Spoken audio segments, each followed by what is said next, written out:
Écrivain, beaucoup le parcours de Christelle. Voilà un peu présentation. Le parcours de Christelle et ça li solo moka kitoko nazo beta li solo ya elenge mwasi na kombo ya Christelle et na sima beaucoup objectif to vision ngeza kotalisa bilenge basike bakokipe ko sala un plus na kata société bakokipe ko œuvre lokola baninga na bango mibali pona ba tonga mboka ensemble auto bengi na français parité donc na misika ba sala na ba milieu professionnel bakokipe ko lakisa bokasi na bango kwa capacité intellectuelle na bango po ba œuvre mboka kende liboso yango na monaki une bonne façon à encourager bilenge le kongana komaka na secteur na ngali donc il fallait qu'on soit vraiment temps wana pour s'inspirer des autres donc pour tal un peu baninga ndeni style ba utiliser parce que c'est tout un art donc il faut qu'il y ait un peu style ba utiliser donc comme un peu qu'on se former des autres mais histoire na ngai originalité ça histoire moko ngama na concevoir yango. C'est une journaliste qui m'a soutenu là, je jette des fleurs à Ange Kassongue comme tu as préfacé le livre. C'est elle qui m'a soutenu pour ça quand même premier pas. Ce qui est moyen Zali, moi je connais de personnes, même gars qui s'adapter, on a qui s'efforcer à ça la traduction en livre soit qu'on recourir à un traducteur. Mais ils ont pas moyen pour ça là. Les ceux qui mécènent à mon ani mutamoni que non. Et les gens ont idée bien, pour soutenir. Nous allons créer tout ça les locaux et qu'on permette de faire des comme sous batanga. Très chers internautes, les abonnés de Bible Télévision officielle, bonjour de partout où vous nous suivez et bienvenue dans votre émission Minute avec Tonton Rolex. Votre émission qui vous parle des événements socio-culturels et aujourd'hui, j'aimerais recevoir pour vous, plutôt je récite pour vous, un invité. C'est autre qu'un journaliste écrivain. Il œuvre dans le monde de la littérature. J'aimerais pas d'abord le présenter, j'aimerais qu'il puisse faire l'entrée par la présentation lui-même.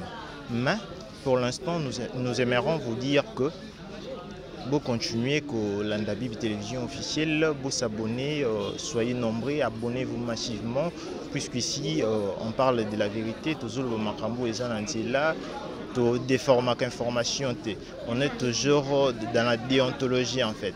Puisque nous sommes de l'IFASIC, comprenez que l'IFASIC là-bas c'est vraiment de l'information. Mais avant tout Yambaye, Chiquito caméraman, patron, séquence. Bonjour Ndeko. Bonjour messieurs les journalistes. Ok. Comment allez-vous? Oui, je vais très bien, merci. Ok. D'abord, nous avons Ali Tokimwa Mbingi, Mbango. J'aimerais d'abord retourner un peu. Est-ce que pouviez-vous vous présenter en fait? Abonné à Bible Télévision, Bamikako découvrir Daniel, Ozalinani, Osalakanini, donc Mamnayo Nyos Tuyavi, Omikako dévoilant la caméra et Bible Télévision officielle. Ok, merci beaucoup pour la motuna nayo. Tout d'abord, comme Daniel Alotirembi, Kamba, naza na ba casquette un peu belue, naza étudiant. En IFASIC, étudiant la première licence journalisme politique extérieur. Naza en même temps déjà na kati ya musala journalisme donc naza pe journaliste na média congo.net et puis d'ailleurs sujet to lo bialu naza pe écrivain na tu okoma beaucoup na nga liboso kombo nango le parcours de Christelle. Voilà un peu présentation na ngai. Les abonnés de Bible Télévision officielle, je crois que Bouti Koyoka est déjà Azali Bongo na kombo ya Daniel, c'est un écrivain talentueux, c'est aussi un jeune, hein, vraiment. Donc, Tokoka Koleka livre naïe les parcours de Christelle, une apercité. C'est pour cela que nous avons voulu vous les présenter. En fait, à décortiquer les livres, à mettre les makambu, tout ça dans le livre. Et là, on est inspiré, et là, on est topé sali makambu pour à comme un livre wana. Maloba ezongi panayo. Ndeko, okoko présenter biso d'abord livre. Chiquito caméraman patron. Bendango. Livre intitulé Le parcours de Christelle à l'Oteremi Kamba Daniel. Ok, ça va. Tout aussi comme on a livre, j'espère que vous abonner à Bible Télévision, vous visualisez le livre Kitoko. Nous aimerions connaître qu'est-ce qui vous a inspiré en fait. Il y a ça les livres, puisque je sais que vous avez dit que qu'est-ce qui vous a inspiré en tout cas au Mekako ça va abonner à la télévision officielle. Ok, merci beaucoup pour la mutuna. Déjà, littérature et zélo comment qu'on a CP la canon on a linga ngo déjà depuis bon mois na ngai donc natanga kaba beaucoup mingi et puis et comme qui na mongonga moko na 2015 na lobaki non il faut non se lancer pe lokana se senta qui déjà capable na pe ko linga mingi ko koma na lobaki te il faut non se lancer na koma beaucoup na ngai liboso na 2015 na banda ki li solo ya le parcours de Christelle na banda ko koma ngo ti ko komesila ki na 2018 et il fallait ko bunda bunda pour na ko ba moyen pour na ko publier. Et puis déjà, beaucoup le parcours de Christelle, et ça, les solo moka kitoko, na zobeta les solo ya elenge mwasi na kombo ya Christelle.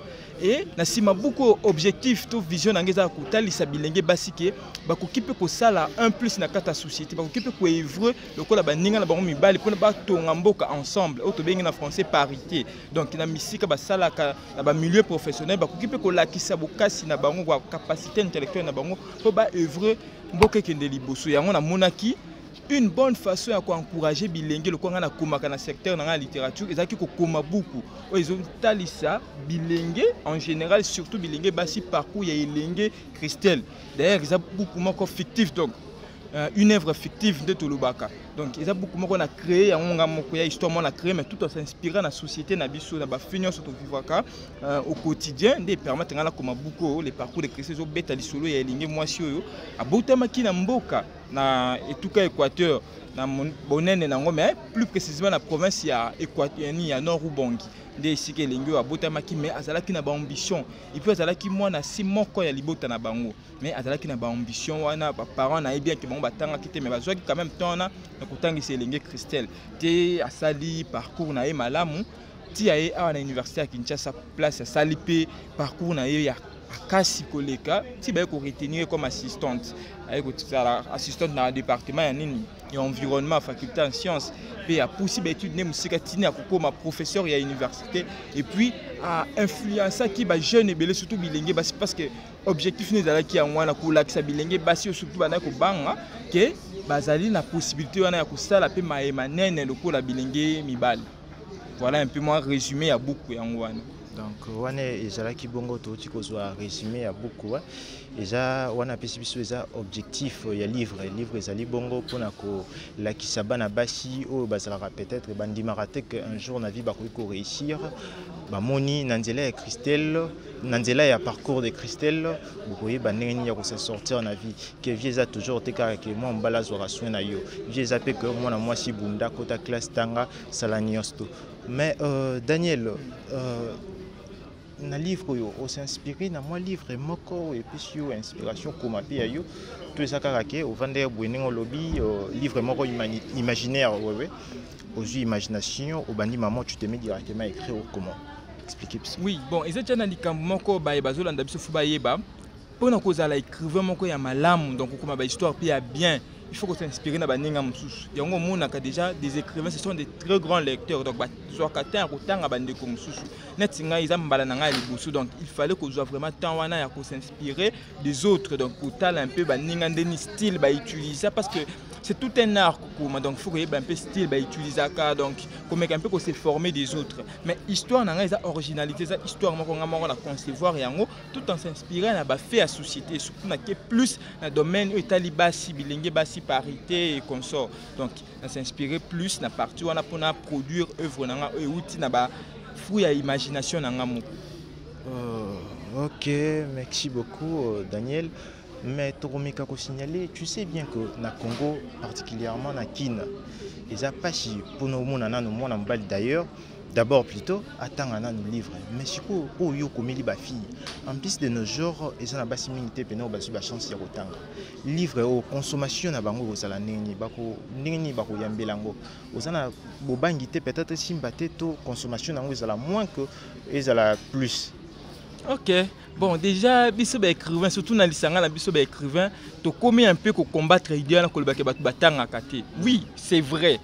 Une bonne partie bato batanga mais il y a quand même une partie peut batanga biso toujours préférer ko beta c'est na bato batanga et puis biso ba écrivain to changer stratégie donc toujours pousse na mingi côté ya bato batanga to ko lakisa bango utilité à lecture parce que lelo il faut que le bamuto atanga kazo se cultive zo yekola mambo asika même à la kata histoire na ngai bato déjà batanya ngo bako témoigner que et ça quand même na ba connaissance mususu et puis na ba ville mususu OK nga même na commenter mais il a peut côté magique na biso ba écrivain donc na beti li solo peut-être ya Addis Abeba ils na kata beaucoup na nga na beti li solo ya Paris ya France mais nga non personnellement non na commenter mais à partir ya beaucoup na ngo bato bakotanga ils ont fungola bilo pe mayele bozo yeba quand même moi biloko mususu université au état en France il y a Sorbonne et belé ba yebi on te mettons bakotanga beaucoup na nga mais ko comprendre quand même ya ngo biso toujours nazo banga te personnellement déjà na tu ba eko ya bien déjà kuto lo à liboso et silaki malheureusement des secteurs na biso tous na ba mécène te tous na côté ya musique problème de ngwana ya makasi ngai na zuba appel belé je te dis il y a même une personne à Zalaka aux États-Unis mais c'est un Congolais a commandé qui livre na des exemplaires au moins sina ko mimile kalati donc bato s'intéresser de plus en plus à la lecture et puis ils ont un aspect ma photo diversifier langue. Il ne faut pas que comme beaucoup en français. Non. Ok, j'aimerais aussi poser cette question. Livre, combien on a mon ah, comment en français. En français. Mais pour nous atteindre que couche peut-être que bateau toujours qu'elle fait que batanga kate ba quand même kotanga lingala. Ceux qui beaucoup peut-être ça les traduction dans na lingala. Et ça na bateau ba kotanga, c'est ça la traduction dans na Kiswahili, ça na bateau ba kotanga. Yango ezapena ba écrivain lelo bazo komanda ba langue belé na ba lingala na ba langue mususu. Donc dire que bateau batanga kate non. Il faut tous en avoir ba réserve couture il y a aussi des gens qui lisent. Quand on a français, tu vas kotanga na lingala. Maman mususu na mboka kotanga peut-être un livre na Kiswahili, ya comprendre na kotanga Kiswahili. Donc il faut to yeba ko adapter contenu ya message na miso na langue oyo batu baza quelque part ba kotanga ngo facilement. Tellement oyebaki parti wana nyonso oyebaki ke bato musu bakoki kotanga na lingala na Swahili et tout consort. Pourquoi pas yo posala kike au plus na yo a liboso ezana na balangi nyonso yo lingika kike non na français. Quelque part tu vois pas que otiki bato wana o ya ngambu ya lingala otiki bato wana ya Swahili et d'autres langues. Pourquoi? Parce que le problème toujours c'est un problème il y a des moyens. Déjà un livre imaginez na si c'est comme un livre en 2018 mais le livre est en 2020. Et c'est une journaliste qui m'a soutenu là, je jette des fleurs à Ange Kassongue, comme tu as préfacé le livre, c'est elle qui m'a soutenu pour ça quand même premier pas. Ce qui est moyen, moi je connais de personnes, même quand on a qui s'adapter, on a qui s'efforcer à ça la traduction en livre, soit qu'on recourir à un traducteur. Mais ils ont des moyens pour ça. Ce qui me sert à mon ami, non. Et les gens ont idée bien, n'a moyen pour soutenir. Nous allons créer tout ça les locaux et que permettre de bande comme sous batanga. Et pour le moment, on préfère que nous langue française parce que nous avons la maîtrise à Rango. Et puis, ils ont permettre quand même de livrer dans une visibilité dans les bandes d'Amboka. Ils voient rien peut-être que Bakotangango, Côte d'Ivoire, Bakotangango pour livrer dans français. Donc voilà un peu. Mais rien n'empêche que tout ça on a la langue nous encore recourir à des spécialistes à la langue nous pour te produire en haut nous c'est ça qui likambo ba moyen ceux qui moyens ali tout ça na biso musala ndenge longo bani. OK ba abonné ya Bib télévision officielle boti koyoka écrivain Daniel yemoka uti ko lobake bomi tungisa te pour bomoni peut-être livre ezaka en français alinga sala na ba langue nyonso tout mais eloko ebomi eza ba moyen to sali appel pemba la moko to profiter ko sala appel pour na bino bato bolinga ko soutenir ba œuvre yango c'est un jeune talentueux azo œuvre na monde ya littérature ouais ba bino bato bobima liboso bo œuvre kana monde wana pourquoi pas boya ko soutenir yé aza jeune à lui seul a ko changer Congo te mais avec votre force votre peu que vous avez ce qui bo pesi ko sala est bien makasi mais Daniel Aloterembe yo na minute bato bazana besoin bazoyer ba ko zoyer wapi. Oui, pour nous causer déjà, ils sont très facile. En tout cas, je suis très accessible à la minute. Déjà, NASA disponible dans les réseaux sociaux, Facebook, WhatsApp, Twitter. Donc, na Facebook, comme on a Aloterembe Kamba Daniel. Donc, si vous avez Aloterembe Kamba Daniel, on a sur Twitter le même nom. Donc, Aloterembe Kamba Daniel. Et puis, numéro, il y a WhatsApp, ils ont plus 243 parce qu'il y a bien monsieur ça émission moi comme nene ikolanda même na libanda mboka donc fona cha nini code ya mboka liboso plus 243 90 058 53 82 plus 243 90 058 53 82 na zape na adresse email Daniel Aloterembi 1@gmail.com Daniel Aloterembi 1@gmail.com. OK. Bandeko ya Bib télévision officielle tokomi kokena suka ya émission Mais avant tout ce qui ça, tellement que Daniel c'est un jeune ou assez déjà pas, Amika Kopi ça fait conseil, na baninga na o non babimité, pourquoi pas ba op déjà babima, ba Mika Kolanda pe lokolo na ye, ninga zo œuvre. Azana na ba moyen belete match na nu œuvre na liboso. Donc alukina nu maele na ena nu donc opus na ye et kende nanu à travers yango peut-être ko mêler ba relation, à travers yango ko édifier puis pourquoi pas le peuple congolais, ba congolais ba Mika Kozala édifier au travers livre wana le parcours de Christelle. Puis ça moi conseil na ba jeune ba lingi ba sala monde ya littérature ba banga rapo yo ebi Congo et ozala ozana talent na yo lingi aussi lancer na domaine boye papa maman ebi sio ke te wana okosuka kaka boye yo monite ba wana ba sala boye et futa yosko pesa conseil na batwana nyosto. Ok, merci beaucoup pour l'opportunité. Na ko singa un peu monsieur journaliste avant de sa conseil na s'adresser na ba autorité na biso parce que ils a quand même secteur moko ba autorité bazo négliger en makasi.